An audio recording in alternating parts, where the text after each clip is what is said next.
Good afternoon, Deputy Chief Charles Hampton Jr., Criminal Investigation Division. We're here to highlight two cases where we have had some success ending in those two cases. But prior to that, just want to go over some details of our clearance rate, our solvability rate, and just some of the things that we're seeing as it relates to homicide in the city of Atlanta. So every year at the end of the year, we have to provide our clearance rate to the FBI. And so last year for 2021, we finished with an overall clearance rate of 72%. Currently, we sit at 56 homicides for 2022. And out of those cases, we have solved 63% of those, so 35 cases. We have a team of homicide detectives who work diligently. They work very hard. And what we are seeing, we're responding to about 40% of our homicides are as a result of escalated disputes where two individuals or two or three individuals get into a verbal altercation, and then it escalates to, most times, gunfire. Over 80% of our homicides this year alone have been a result of firearm. And so our message, again, to the community is to, first of all, put the guns down. We ask that, again, there's no need to resolve a dispute with handgun. And sometimes we just have to learn to turn away and walk away. But again, if you decide and continue to create violence or commit violence in the city of Atlanta, and especially in homicides, we have a dedicated team that are going to do our due diligence to bring you into custody. The things that have been very successful for us this year in solving these cases are really three things. One is just good old-fashioned police detective work. The second thing is our utilization of technology. And then third is community involvement. And so with those three things that we use, I'm going to turn it over to Lieutenant Woolfolk, and he'll tell you how those three things continue to help solve two of these homicides he'll talk about. Thank you. Thanks, Chief. And Chief is exactly right. Those three factors are certainly pivotal to our successes in the homicide team. I'm going to get into specifically some of the cases in which they've helped with shortly. Just go into that good old-fashioned police work. What we know, we have 15 detectives that's working in our rotation here in the City of Atlanta Police Department. We had 161 murders last year. So you do the math, that's 10.5 cases per detective. National Department of Justice data indicates each one of those detectives should have about 4 to 6 cases assigned to them per year. So when we talk about the relentless effort of these detectives, when we talk about the relentless effort of our office in being able to exceed a clearance rate and national average with the number and frequency of cases that's come into this unit, it's truly phenomenal work that the men and women of this unit do. This is missed birthdays. This is on Valentine's Day. We're sitting with my wife, was out at a lunch with her and getting called in to a case along with several other members of the team having to leave. This is birthdays, you name it. We're here ready to go, responsive to doing this job. So that is the good old-fashioned police work in which Chief talks about. That comes with a time commitment. We also know on average, according to the evidence base, about 147 hours goes into each homicide investigation on median. So certainly there are some cases in which the perpetrator is there once we arrive on scene.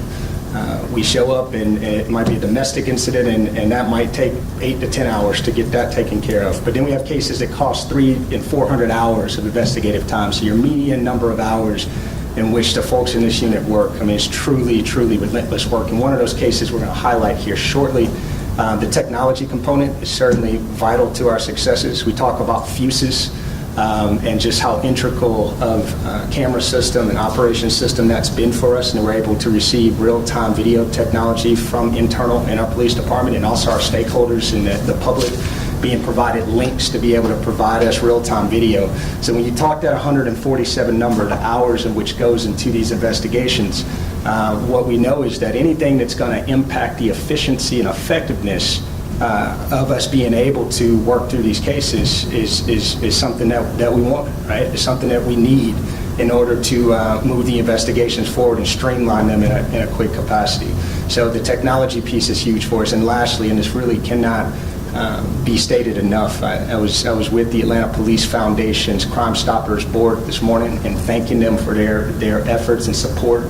They are our force multiplier. I know that term is used throughout law enforcement quite a bit as it pertains to field operations, but from an investigative standpoint, Crime Stoppers is vital. It's a force multiplier for us because we have people that are out there that have information. They can report that information anonymously, and our office stands ready to receive that information and do what we have to do with it. And they have just been so vital, so helpful. The public, the City of Atlanta, has stepped up for us so many times in being able to move investigations forward. So I'm going to give a couple quick updates pertaining to our investigations that Chief has talked about.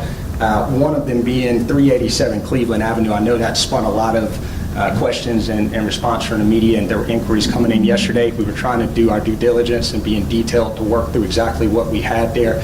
Essentially, what we had was a call that came in in reference to someone that spotted an individual matching the Crime Stoppers. It references person of interest that we had in question. Officers from our Zone 3 patrol units did a phenomenal job in pursuing that individual along with our gang unit. They were in the area. They were able to apprehend that individual and hold him there until homicide detectives could secure the scene and get that individual back to custody, where we conducted an interview at that time to try to learn more as to what we had. And what we know at this point is that we were able to establish that this was our individual that we know to be involved. This is Mr. Anthony Frazier. That was killed here, the security guard that worked at the location, which all of you all are familiar with regarding this incident. We have made an arrest regarding this case on a Mr. Stanley Anderson of 11/13 of 1990. He is 30 years old. He did have a 12-cycle criminal history, including battery, obstruction, marijuana possession, as well as aggravated assault. So we have attributed this incident to a robbery-related motive. You did have the video that we released, and the Crime Stoppers tips were vital in being able to get a name associated with this individual, and our office was able to shore up some of that information and make sure that we developed a probable cause to charge this individual for felony murder and 2 counts of aggravated assault this time. So we'll circle back to any questions you all might have in that shortly, but I'll bring you just to the efforts and the technology and utilization of the people. We just wrapped up an investigation that spanned across multiple jurisdictions and involving many persons within our office and the homicide team, involving the Gangster Disciples. This was a gang-related homicide, and we worked diligently. You're talking in excess of 400 hours, investigative hours have gone into this case, in which we partnered with many external jurisdictions. We partnered with the state. We've partnered with our partners over in the district attorney's office pertaining to the gang-related component of this investigation, and we were able to charge 2 individuals yesterday for an event that occurred on March 23rd. We located the body of Mr. Jacob Weaver.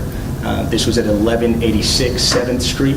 Mr. Jacob Weaver was located in the wood line adjacent to the roadway at that location, and since that time we have been working relentlessly to try to put this all together. So once again, our team was able to not only establish the homicide component, we worked closely with our internal partners, being our gang unit, as well as our external partners, and we were able to place gang charges on these individuals as well. And I think this stands as a testament, as the deputy chiefs have spoken. This stands as a testament to just our commitment to dealing with violent crime here in the city of Atlanta, looking at the patterns and trends as it pertains to violent crime and partnering with the right folks to bring the right charges. We also, a couple weeks ago, Chief Hampton implemented a gang office that is within our homicide office on our floor.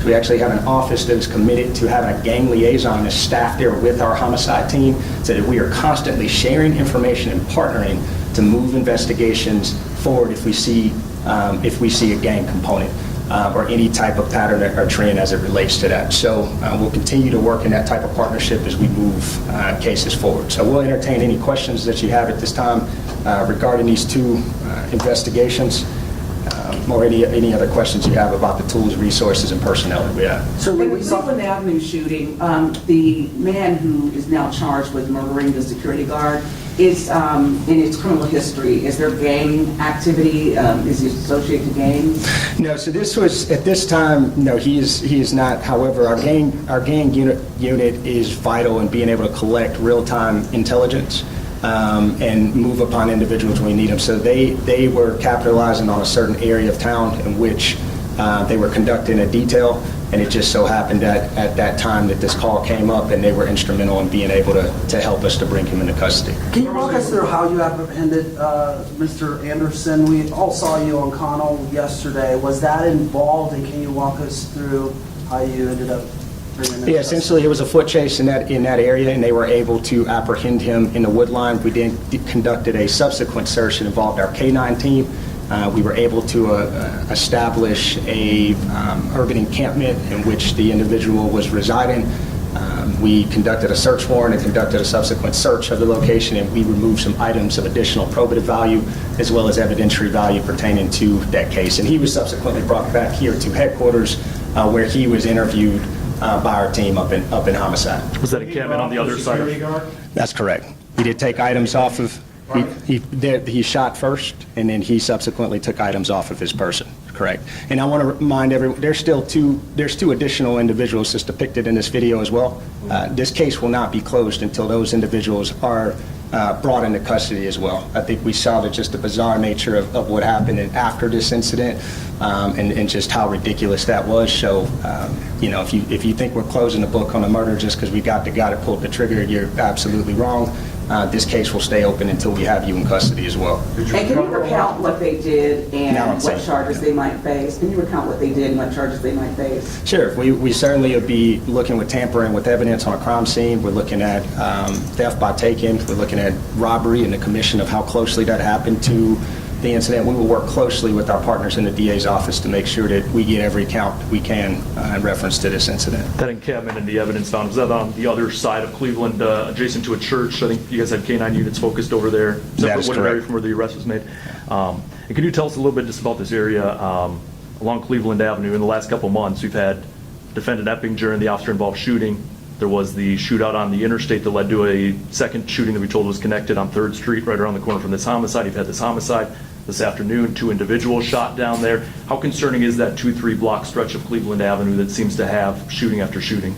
Yeah, so, and I'll yield back to the chief in reference to the specific nature of the geographical areas in relationship to that. I think we have a deputy chief in the room that can address that, but we focus primarily on a criminal investigations component.